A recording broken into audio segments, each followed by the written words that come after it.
बिस्मिल्लाहिर्रहमानिर्रहीम। Class first year physics lecture number 5। मैं हूं आपका लेक्चरर आसिफ महमूद खटक।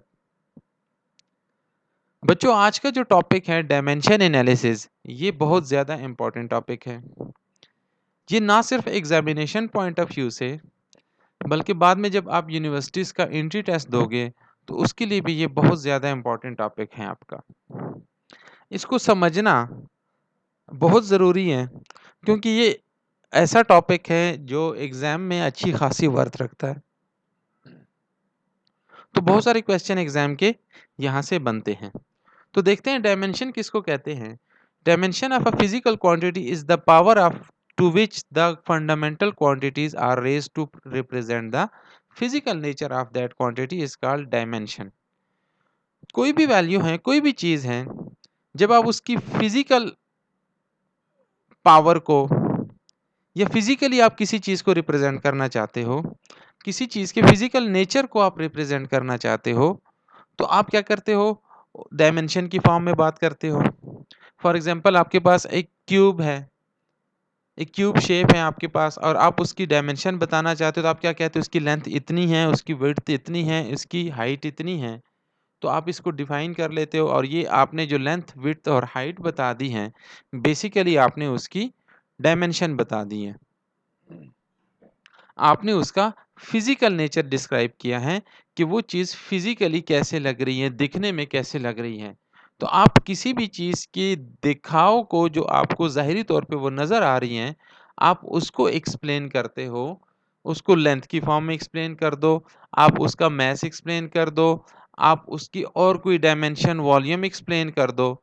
किसी भी तरह से आप उसके बारे में डिस्क्रिप्शन कर दो, उसके बारे में आप उसकी फिजिकल नेचर बता दो, मीन्स कि आपने उसकी डायमेंशन को डिफाइन किया है। For example, length, breadth, diameter are represent the length. आपको पता है कि आप किसी चीज़ की लेंथ फाइंड कर लो, आप कहते हो ये लेंथ है। आप उसकी विड्थ फाइंड कर लो, आप कहते हो ये लेंथ है। बेसिकली विड्थ भी लेंथ होती है, दो पॉइंट्स के दरमियान। इसी तरीके से आप किसी चीज़ की हाइट फाइंड कर लो, वो भी लेंथ होती है।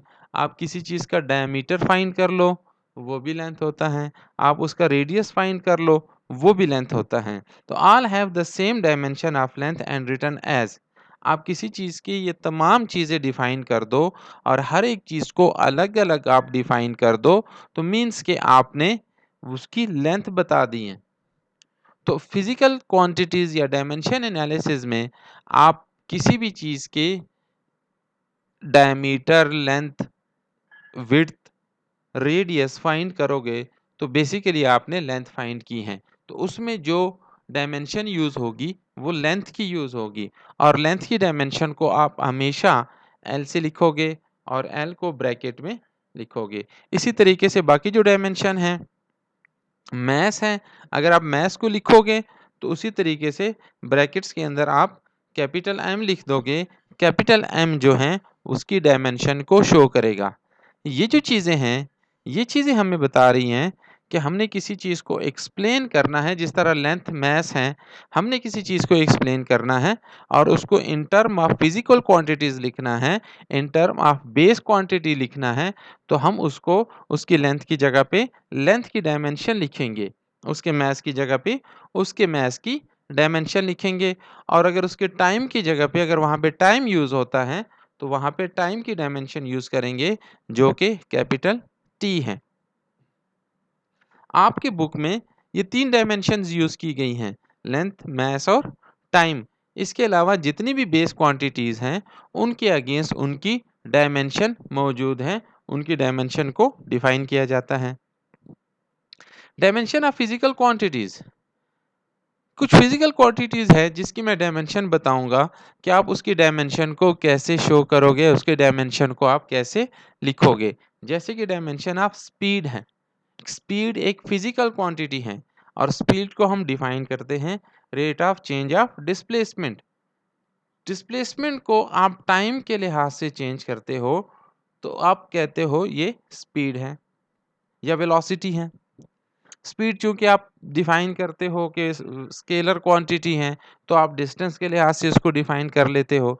अगर मैं वेलोसिटी डिफ़ाइन करूँगा तो वो वेक्टर के लिहाज़ से डिफ़ाइन करूँगा तो वो डिस्प्लेसमेंट है और वो वेक्टर क्वांटिटी है। अब अगर आप डिस्प्लेसमेंट के लिहाज़ से डिफ़ाइन करो या आप स्पीड के लिए डिस्टेंस के लिहाज़ से डिफ़ाइन करो, तो डिस्प्लेसमेंट और डिस्टेंस दोनों लेंथ की डायमेंशन शो करेंगे। डिस्प्लेसमेंट भी शॉर्टेस्ट लेंथ है और डिस्टेंस भी टोटल लेंथ है, तो बेसिकली ये लेंथ्स हैं। तो आप इनको अगर आप फिजिकली डायमेंशनली अगर आप इसको यूज करोगे तो अब ये आप इसको डायमेंशन को लेंथ की फॉर्म में यूज करोगे। The speed measure in metre per second, आपको पता है कि metre per second is the unit of the speed.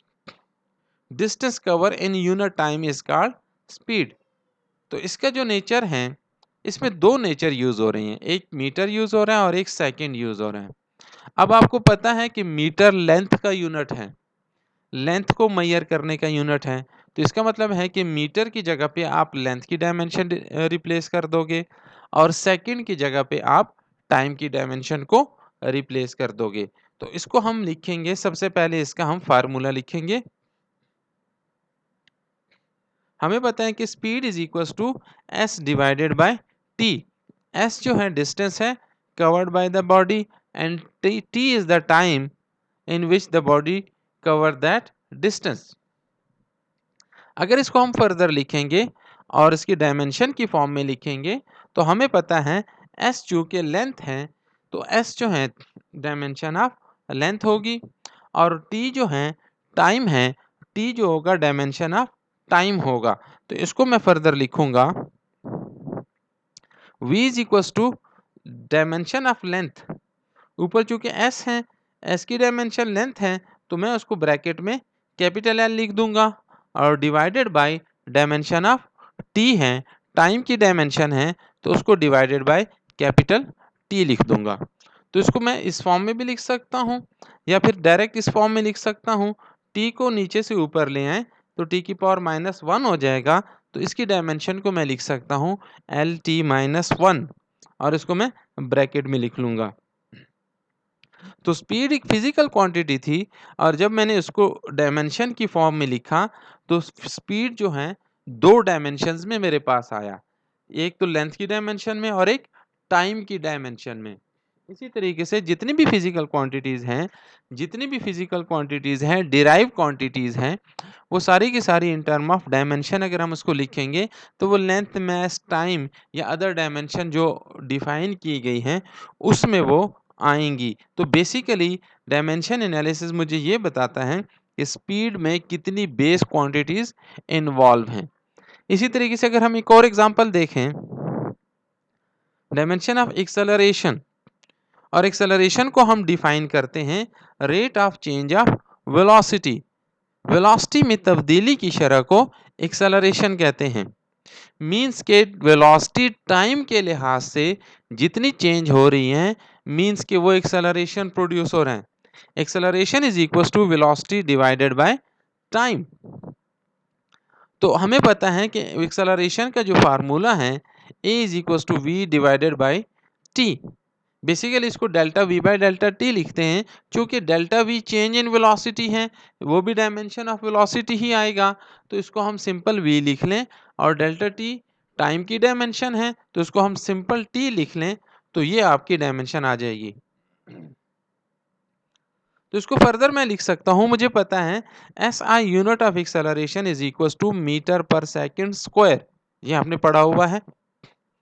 इसमें तीन फिजिकल क्वांटिटीज इन्वॉल्व हैं, तीन बेस क्वांटिटीज इन्वॉल्व हैं। एक इसके अंदर बेस क्वांटिटी मैस लेंथ है, मीटर है, और इसके अंदर दो टाइम इन्वॉल्व है, टाइम का स्क्वायर इन्वॉल्व है। तो इसको अगर मैं इन टर्म ऑफ डायमेंशन लिखूंगा तो मैं इसको लिखूंगा a is equal to, sorry ये वी नहीं है, ए है, a is equal to l divided by t का स्क्वायर।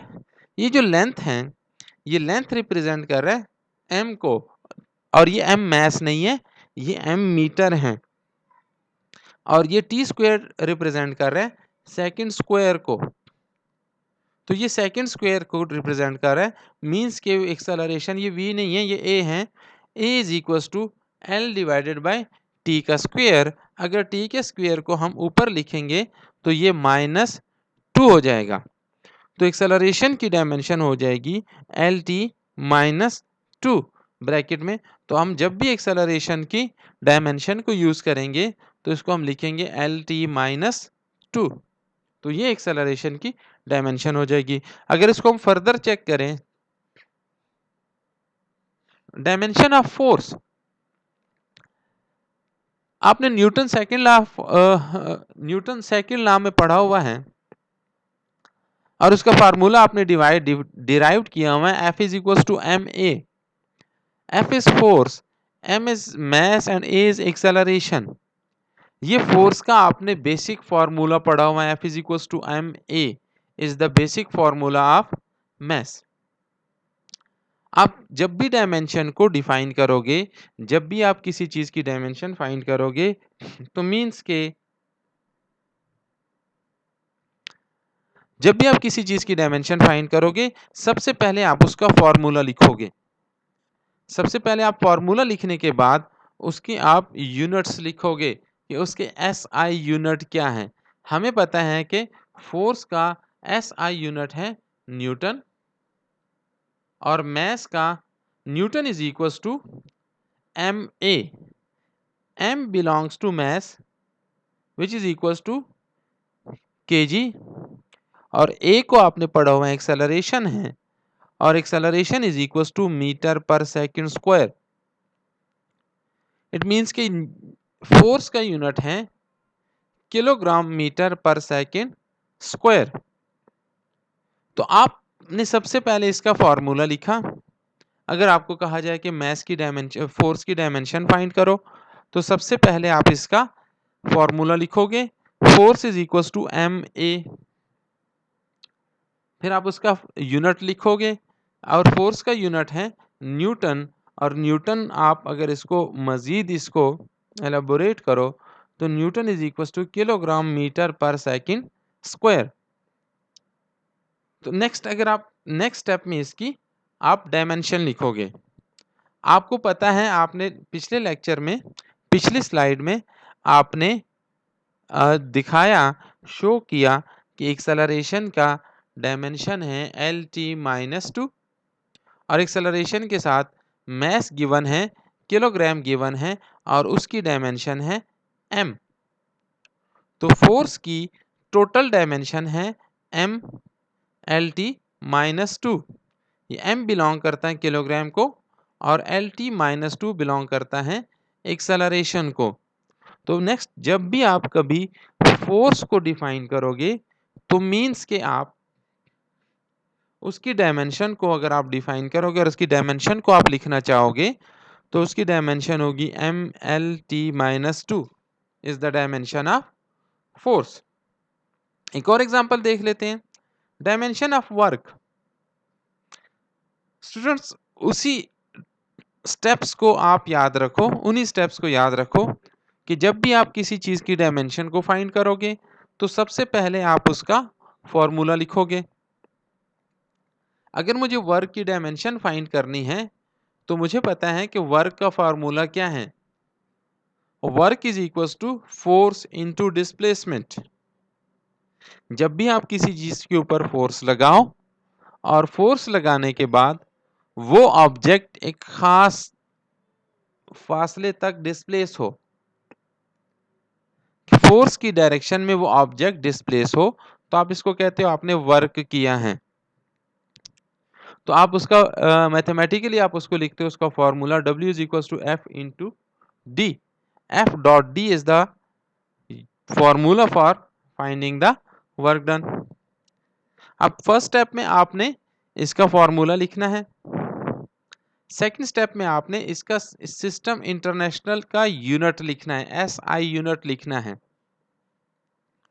और वर्क का यूनिट आप डिफाइन करते हो, that is equal two joule. और जूल किसकी इक्वल है, W जूल को रिप्रेजेंट कर रहा है और फोर्स को आपने ऊपर पढ़ा हुआ है newton which is equal to kilogram metre per second square. तो force is equal to kilogram metre per second square, और डिस्प्लेसमेंट बिलोंग करता है मीटर को, लेंथ को, डिस्प्लेसमेंट का यूनिट है मीटर।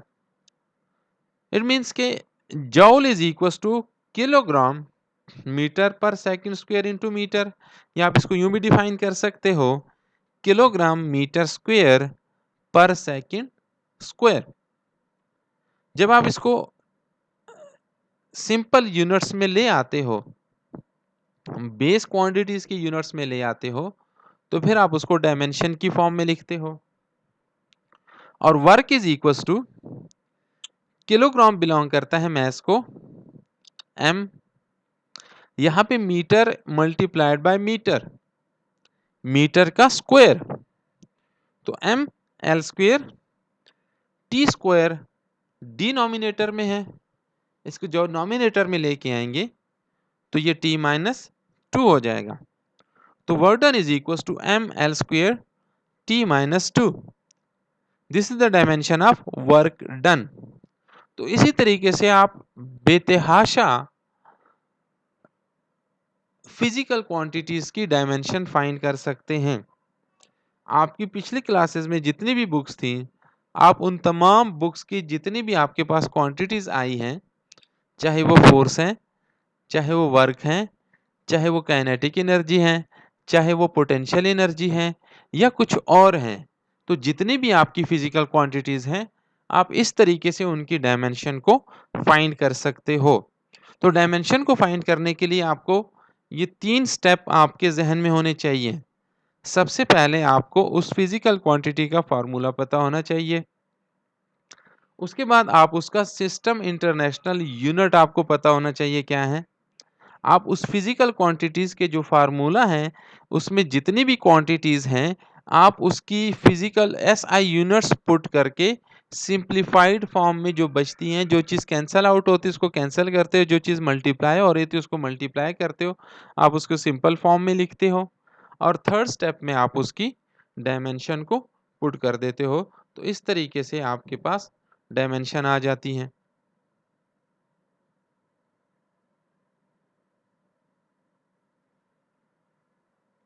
अब advantage of dimension analysis, using the method of dimension analysis we can check. Dimension analysis से आप क्या क्या कर सकते हो। It gives the relation of a physical quantity with base quantities. कोई भी फिजिकल क्वांटिटी है, उसका बेस क्वांटिटी से कितना रिलेशन है वो आप बता सकते हो। मीन्स कि जिस तरह आपने स्पीड के डायमेंशन को पढ़ा, स्पीड में 2 बेस क्वांटिटीज यूज हो रही थी, एक लेंथ और एक टाइम। फिर आपने एक्सेलरेशन को पढ़ा, उसमें भी लेंथ और टाइम यूज हो रहा था, लेकिन टाइम 2 दफा था। फिर आपने फोर्स को पढ़ा, उसमें मैस, लेंथ और टाइम तीनों physical quantities, base quantities use हो रही थी। फिर आपने वर्क डन को पढ़ा, वर्क डन भी मैस, लेंथ और टाइम तीनों बेस क्वांटिटीज यूज हो रही थी। तो मीन्स के डायमेंशन एनालिसिस आपको ये बताता है कि जो फिजिकल क्वांटिटी आप डिस्कस कर रहे हो, उस फिजिकल क्वांटिटीज में कितनी बेस क्वांटिटी मौजूद है। दूसरा, the homogeneity of an equation. आप इक्वेशन को बता सकते हो कि उसकी लेफ्ट हैंड साइड और राइट हैंड साइड दोनों की डायमेंशन सेम है। डायमेंशन एनालिसिस आपको बताता है कि फिजिकल क्वांटिटीज जो आपकी जो इक्वेशन है, जो इक्वेशन आप यूज कर रहे हो, वो इक्वेशन की डायमेंशन दोनों साइड पे एक जैसी है।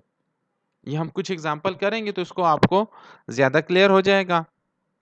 Third one, to derive a possible formula.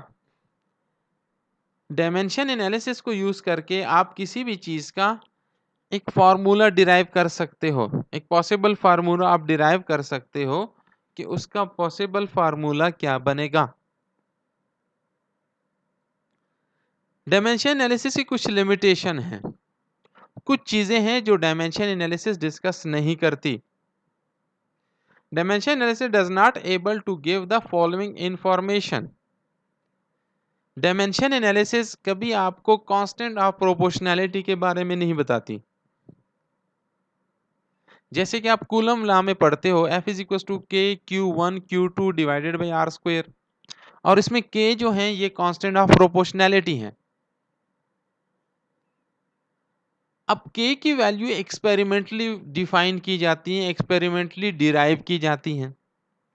Dimension analysis से आप उस K की वैल्यू को डिफाइन नहीं कर सकते हो कि वहां पे K की क्या वैल्यू होगी, ये आप डायमेंशन एनालिसिस आपको नहीं बताएगा। Dimension analysis cannot differentiate the two quantities of same dimension. आप डिस्टेंस और डिस्प्लेसमेंट को अगर आप माइन्यूटली देखो तो आप कहते हो एक स्केलर क्वांटिटी है और एक वेक्टर क्वांटिटी है। अब दोनों की डायमेंशन लेंथ में है, तो अगर आप उसको डायमेंशन को लिखोगे, आप डिस्प्लेसमेंट की डायमेंशन लिखोगे वो लेंथ है, आप डिस्टेंस की डायमेंशन लिखोगे तो वो भी लेंथ है। तो ये इसमें डिफरेंशिएट नहीं करती कि ये जो लेंथ आपने लिखा है ये डिस्टेंस का था, डिस्प्लेसमेंट का था, डायमीटर का था, रेडियस का था, ये किसका था, वो आपको इनमें फर्क नहीं बताता। इसमें आपको डिफरेंशिएशन नहीं दे सकता। Third one, dimension analysis can not differentiate between vector and scalar. जैसे मैंने अभी डिफाइन किया कि डिस्प्लेसमेंट और डिस्टेंस को की डायमेंशन को लेंथ तो लिखता है, लेकिन उस लेंथ से मुझे ये नहीं पता चलता कि ये स्केलर क्वांटिटी की डायमेंशन है या वेक्टर क्वांटिटी की डायमेंशन है। तो डायमेंशन एनालिसिस मुझे ये चीजें नहीं बताता। हमने कुछ एडवांटेजेस पढ़े थे, उस एडवांटेजेस में हमने पहला एडवांटेज पढ़ा था कि कितनी बेस क्वांटिटीज इन्वॉल्व हैं। उसको हमने एग्जांपल कुछ की है, जिस तरह स्पीड, एक्सेलरेशन, फोर्स और वर्क की डायमेंशन बता के हमने बताया कि इसके अंदर फलाने फलाने फिजिकल क्वांटिटीज मौजूद हैं, बेस क्वांटिटीज मौजूद हैं। दूसरा एडवांटेज था होमोजेनिटी ऑफ इन इक्वेशन, कि इक्वेशन की दोनों साइड्स इक्वल होती हैं। हमें एक इक्वेशन गिवन है v is equal to F multiplied by L divided by m,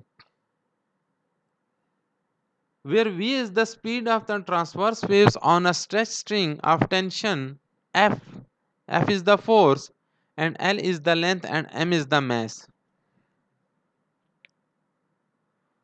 तो ये इक्वेशन हमें गिवन है। इस इक्वेशन के बोथ साइड पे लेफ्ट हैंड साइड और राइट हैंड साइड को हम चेक करेंगे कि क्या दोनों तरफ इसकी डायमेंशन सेम है। इसकी लेफ्ट साइड पे स्पीड है और स्पीड की डायमेंशन आपने पढ़ी हुई है एल टी माइनस वन। इसके राइट साइड पे अगर फार्मूला को थोड़ा सा मैं ब्रेक करूं तो F multiplied by L multiplied by M की पावर माइनस वन, मैंने इसको डिनोमिनेटर से नोमिनेटर पे लेके गया हूं, और होल पावर अंडर रूट था उसको मैंने पावर 1/2 की फॉर्म में लिख दिया। इसको अगर मैं फर्दर देखना चाहूं तो फोर्स की डायमेंशन आपने पढ़ी हुई है M L T minus two, whole power 1/2।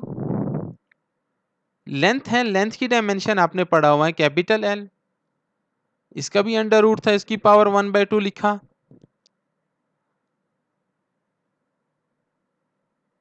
और ये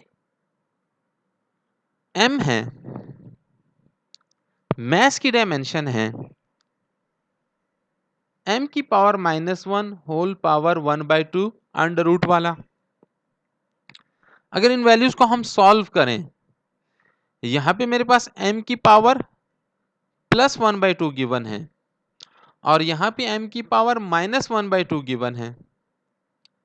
अगर इसको मैं सॉल्व करूं तो m की पावर प्लस 1/2, m की पावर माइनस 1/2 इस फॉर्म में लिखेंगे। लेंथ भी यहां पे दो दफा गिवन है, लेंथ की पावर 1/2 एंड लेंथ की पावर 1/2 दोनों ऐड हो जाएंगी, और t यहां पे अकेला है, t की power minus two this one multiplied by under root power 1/2। यहां पे मैथ जो है m1/2 माइनस 1/2 कैंसिल हो जाएगा। ये half plus half is equal to 1, l बच जाएगा, और ये -2 से 2 कैंसिल, -1 बच जाएगा। तो यहाँ की जो डायमेंशन आपके पास बनेगी, यहाँ से लेंथ बच जाएगा और यहाँ से t की पावर -2 बच जाएगा, सॉरी -1 बच जाएगा। तो LT-1, इसको आप ये स्टेप अंडर रूट की फॉर्म में लिखा है, ये अंडर रूट कैंसिल हो जाता है, आप इसको डायरेक्ट इस फॉर्म में लिखोगे LT-1 में। तो ये वाला जो है थोड़ा सा राइटिंग टाइपिंग मिस्टेक है इसमें, तो आप इसको इसको इग्नोर करो और इस स्टेप को आप फाइनल कंसीडर करो। तो ये आपके पास फाइनल स्टेप बन जाएगा LT-1। अब अगर आप इस इक्वेशन को गौर से देखो तो इक्वेशन के राइट हैंड साइड पे भी LT-1 था, लेफ्ट हैंड साइड पे भी LT-1 है। तो लेफ्ट हैंड साइड की जो डायमेंशन है that is equal to the dimension of the right hand side. तो दोनों साइड की डायमेंशन एक जैसी है, इसको बोलते हैं होमोजेनिटी ऑफ एन इक्वेशन, कि होमोजीनियस है, बोथ साइड पे डायमेंशन सेम है। एक और इक्वेशन चेक करते हैं Newton second equation of motion की। हमने पढ़ा हुआ है S is equal to VIT plus half AT square. इसके लेफ्ट हैंड साइड पे डिस्टेंस है और उसका डायमेंशन है लेंथ, राइट हैंड साइड पे इसकी वेलोसिटी है LT-1 और t जो है टाइम की डायमेंशन है। 1/2 चूंकि डायमेंशनलेस है तो इसको लिखने की जरूरत नहीं है। एक्सेलरेशन LT-2 हमने पढ़ा हुआ है और ये t की डायमेंशन है तो t का स्क्वायर हो जाएगा। यहाँ पे -t की पावर -1 प्लस 1 ये कैंसिल हो जाएंगे, t की पावर -2 प्लस 2 ये कैंसिल हो जाएंगे। तो आपके पास जो फाइनल बचेगा, यहाँ से लेंथ बच जाएगा और यहाँ से भी लेंथ बच जाएगा। तो ये L is equal to L, 2L है, 2 चूंकि डायमेंशनलेस क्वांटिटी है तो उसको ना भी लिखें तो फिर भी आपकी डायमेंशन लेंथ में आएगी। तो ये भी आपको बताता है कि आपकी जो इक्वेशन है होमोजीनियस है, बोथ साइड इसकी डायमेंशन सेम है। तो तीसरा एडवांटेज इसका ये था to derive a possible formula. Dimension analysis को यूज करके आप एक किसी भी चीज का फॉर्मूला आप डिराइव कर सकते हो। जैसे कि क्वेश्चन है कि derive a possible formula for the time period of simple pendulum. Simple pendulum के टाइम पीरियड का फार्मूला डिराइव करना है। Using the dimension derive the possible formula for the time period of simple pendulum, we first guess that various quantity on which the time period of pendulum depends and also guess their powers। हम guess कर लेते हैं कि time period जो है pendulum का time period mess पे depend करता है, लेंथ ऑफ पेंडुलम जो उसके अंदर जो स्ट्रिंग यूज की गई है उसकी लेंथ पे डिपेंड करता है, उसका एंगल बार बार चेंज होता है तो हम कहते हैं कि suppose time period of simple pendulum depend upon the angle. और फोर्थ वन है acceleration due to the gravity. Simple pendulum के टाइम पीरियड का फार्मूला इन चार चीजों पे हम गेस करते हैं कि इन चार चीजों पे डिपेंड करता है।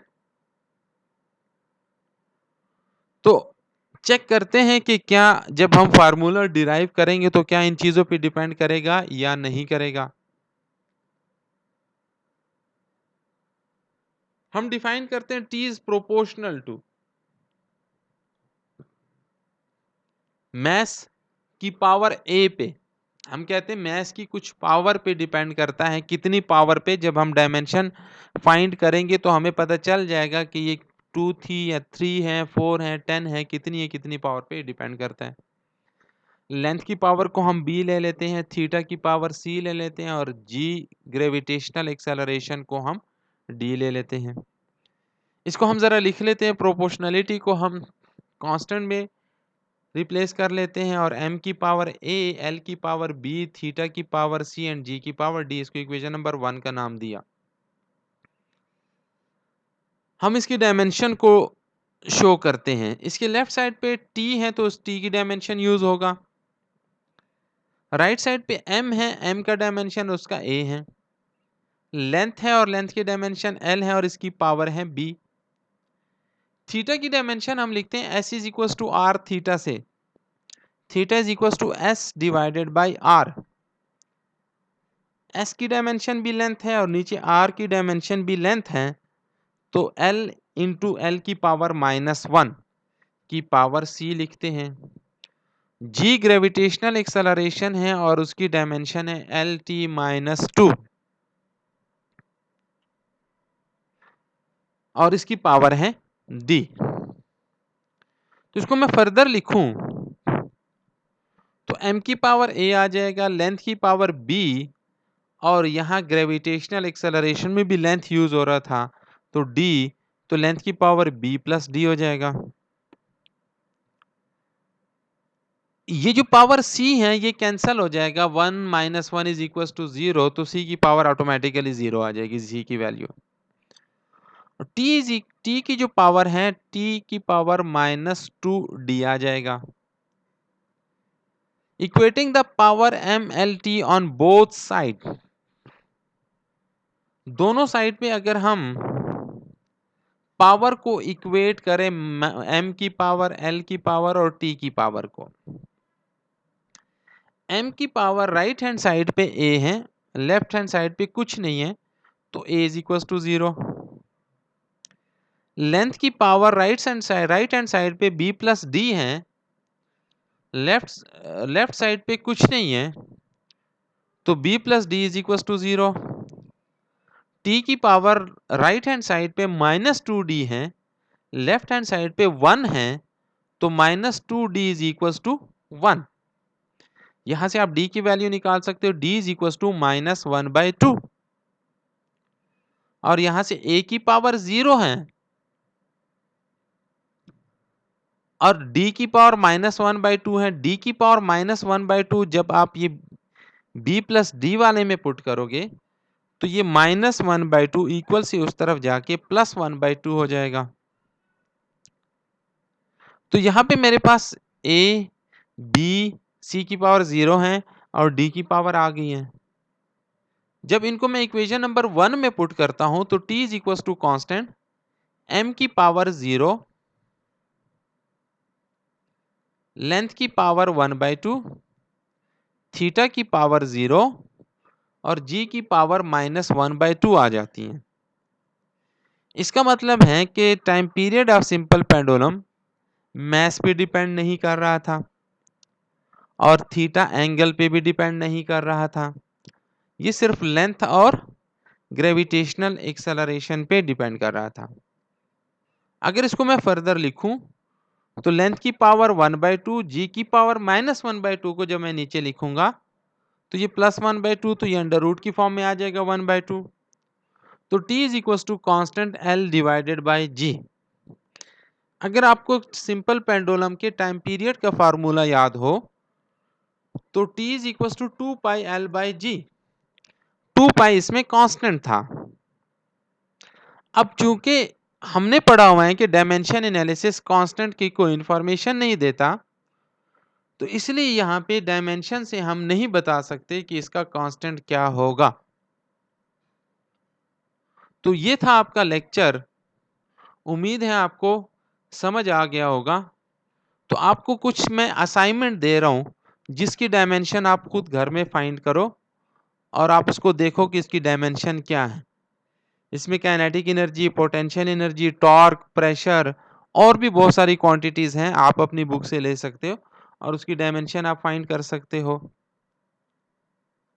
और आपने एक्सरसाइज के कुछ क्वेश्चन भी करने हैं। Short question number 5 and numerical number 1.4 and 1.5 ये प्योरली डायमेंशन एनालिसिस से रिलेट करते हैं। तो आप इसको भी सॉल्व करोगे और इंशाल्लाह अगर आपका लेक्चर आज का आपको लेक्चर समझ आया है, तो इंशाल्लाह ये आपके लिए मुश्किल नहीं होंगे। नेक्स्ट लेक्चर तक के लिए अल्लाह हाफ़िज़।